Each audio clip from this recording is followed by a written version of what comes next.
Hey guys, Gary with Lacrosse, and today I'm going to do a question and answer video. I'm going to try to do this once a week, maybe once every other week, depending on the response back that I get.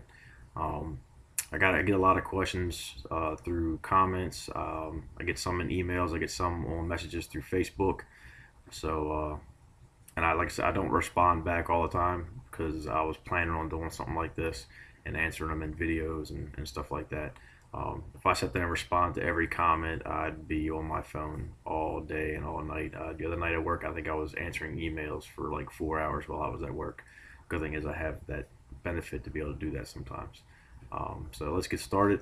First question is your mesh better than East Coast mesh and like drone mesh and stuff like that? I think I said this in my intro video that I did. Those I'm not going to really answer, and the reason is because when it comes to mesh, it's all preference. Um, all of us use different kind of formulas. There's a bunch of wax mesh out there. Like I said, I've used Ninja Mesh, and to me, I didn't like it. To me, it was too hard. Well, it was to my version. My idea was that it was like a waxed hard mesh. Um, so it's all a matter of preference. It's what you like. I know everyone. We all come up with our own little blends of wax to do certain things. Mine's usually like a little bit tacky, just because I like it to where it holds that ball and stuff like that. It's There's like no flaking to them, but I can't say mine's better than theirs, and I can't say that theirs is better than mine. It's just a matter of what you like and what your preference is. So for what I would have to say is go out, try different meshes, and then just stick with the one that you like. So there's the answer to that one. I'm not really going to sit there and try to dispute and say that mine's the best because I'm pretty sure it's probably not the best mesh out there. There's kids out there now that are constantly trying to make stuff, and I'm pretty sure with time they'll probably come up with something pretty cool.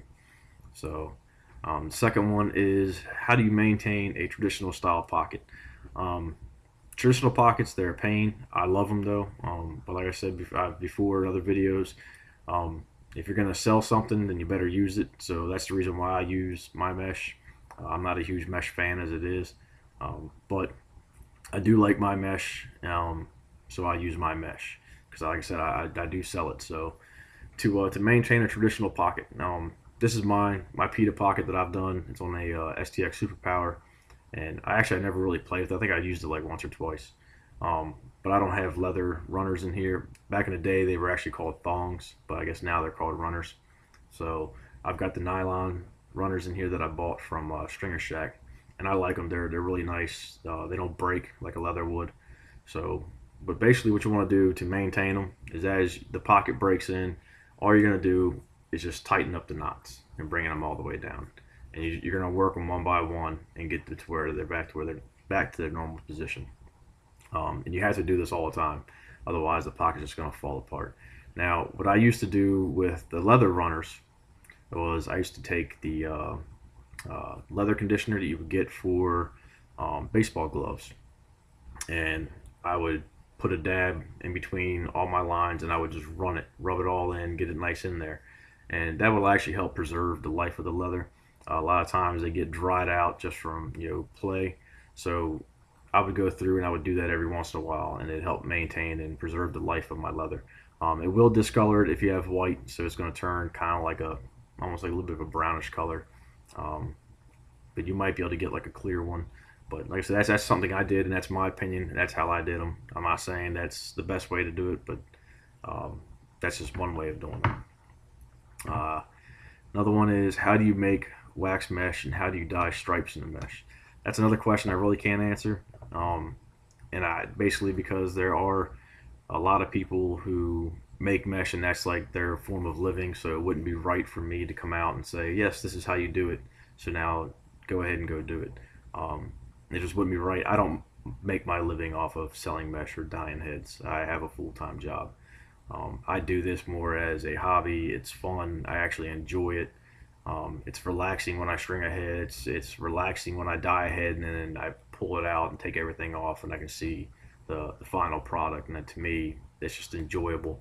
Or to see like some kid, want a piece of custom mesh, and I do it up for him and he likes it, or I dye a head for him. And just like the look in his face when he sees like the head, like, oh man, that's awesome.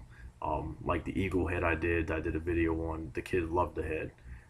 So those, like, please just don't ask questions like that. I'm not going to answer on how to make mesh, or how to dye stripes and stuff like that on mesh. Um, if you take your time, you'll figure it out. I think it was a Clutch Fanatic. He did Argyle on his. I mean, that's kind of cool. I've messed around with doing Argyle. I don't really care for it. I don't like the way it looks in a pocket. So I don't mess with them. I like stripes. I like the way the stripes turn out, depending on the angles that you put them at. Um, the ones I did on here, for the contest one, I did those at a 45-degree angle, just because it was a little bit different than what I've done in the past, which was making the stripes a lot longer and angled down more. So I just want to do something different. Uh, Next question is, can I get a piece of mesh to test? The answer to that one's going to be no. I've tested mesh. I've tested my mesh for a year through handing it out to local kids on teams down here, giving it to teammates, stringing them. I've changed the formula up until I finally found what I liked. I was stringing my head every couple of days until I finally until I found the formula that I liked and that I preferred. And that's what I stuck with. Just because that, and I know a lot of people, they're trying to get a piece of mesh for free. So, but that's my thing. I sell my mesh pretty cheap, just like everyone else. It's not like Mark Mesh. We're not charging an arm and a leg for it. I've never used Mark Mesh, so I don't really. I've seen it, I felt it, but nah, that's just too high of a price for me to put into a pocket that you're gonna just beat up and beat up. So, next one will be, where do you get your vinyl? I get my vinyl through Vinyl Expressions. I can buy it by the sheet. I can buy it by the roll. They've got multiple colors. What I usually do is I buy the outdoor one, so that way it's a little more resilient to the water and to the dye. I've never used the indoor one. I just took it as an educated guess. If I'm putting this in boiling water, do I want to have an indoor vinyl or an outdoor vinyl? I figure outdoor is going to be dealing with weather and temperatures and stuff like that, and rain, and so that's why I went with the outdoor vinyl. And I will put a link in the description of the video for their website, so you can go get it. And they're not paying me any money for this, so don't think it's like an advertisement, because it's not. How do I make different colors? I've said it in the tutorial for my Black Ops. If you go to RIT Dye, if that's the dye that you use, if you go to RIT Dye, they have what they call the color formula guide, and they'll pop up. It'll have like this month's colors or something like that. But you can go down, there's a bar at the bottom, and you can select a certain color, and it'll bring you up different shades of that color, and you can go through and find the color that you want. You click on it, and it'll tell you what dyes to use to make that color and what the measurements are. Like I said before, it's going to tell you to do it in, it's going to have like a cup of water, but when you're dyeing a head, you're not dyeing a head in a cup of water. So what I usually do is I will cut the measurements in half of the dye, and then I do it in increments until I finally get the color that I want. So I'll put the head in, I'll let it dye it up for a little bit, I'll pull it out. If the color's too light, then I'll put the next mixture in to get the color that I want. And that's how I'll keep doing mine. I'll just keep doubling the increment as I go through. And then once I finally find the color that I want, then I write down what I actually use. So if I ever have to go back to that color again, if I say, hey, I want to dye a head that had that color in it, then I'll go back to my book and I'll pull it up, and I'll see what colors I used to get that color and what my measurements of that was. And another one is, how do I string my pocket? Which every one of my sticks, they're a little different, because I have almost two of each one. So for like my Stallion, I've got two of those, so those can be strung exactly alike.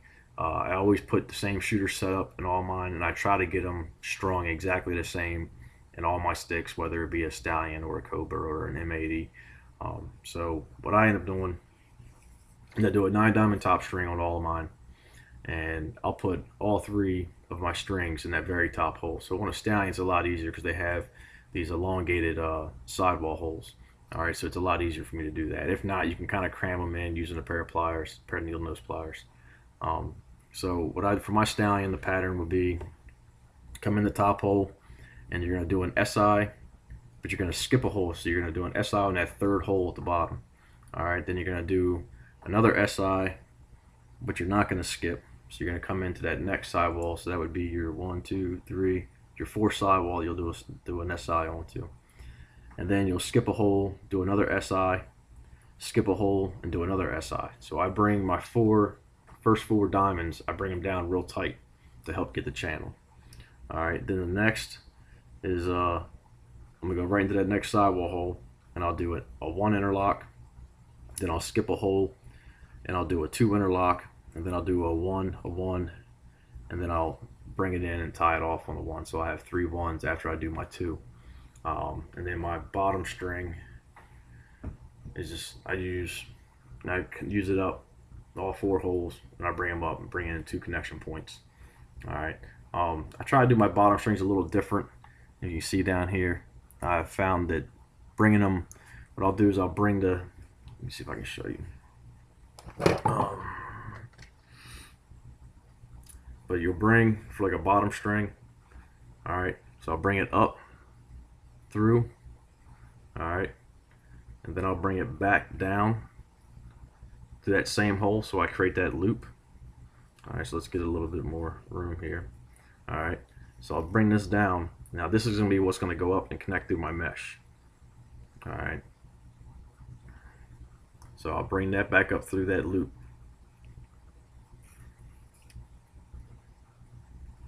And then I tighten it off. All right, so what that does for me, what I found is it prevents the string from sliding around too much, and it keeps it where I want it. Then you can just go up through your mesh, and then what I'll do is I'll bring it back down through the bottom. So let's just say that's connected up in the mesh. Then I'll bring it back up through there, and then instead of going in and out the hole, all right, you're going to, once it's through the mesh, you're going to bring it down. You bring it up through, and then I'm trying to get this thing done right. All right, so you're going to bring it from the bottom of the head up through the bottom string hole, and then you're going to wrap it around the string and then back down through that same hole. All right. So, and I'll do a tutorial on how I do my bottom string.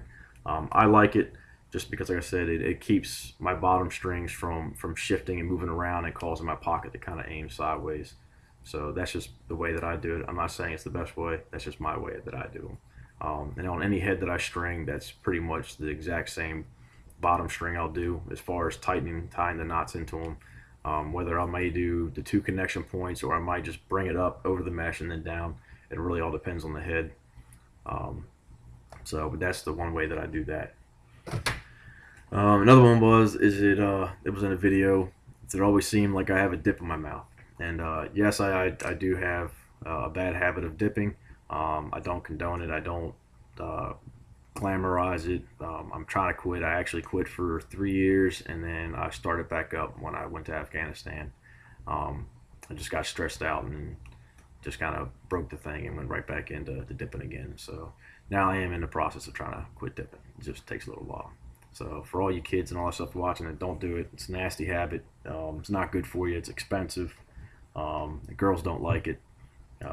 My wife just kind of tolerates it. And so, but other than that, that's it. So like I said, I will put that's it for the questions. I will put the links to the 2 sites, to RIT and to Vinyl Expressions. I will put them down in the description along with my email, which is always, I always get that one too. What's my email address? It's always going to be in the description. So I will make sure that that's in there. So check that. Hope you guys liked the video. Give me good feedback on it, and then if it's something you guys like, then I'll continue to do it. I also have a couple ideas for like little contests to run throughout the year that I want to try to do. And when I finally decide to do one of them, I'll bring it up and then I'll announce it and all that stuff, and then we'll see what happens from that. So, all right, make sure you subscribe, like, comment. Check me out on Facebook at Grunt Lacrosse, and you can email me at gary@gruntlacrosse.com. All right, guys, that's it. Have a good one.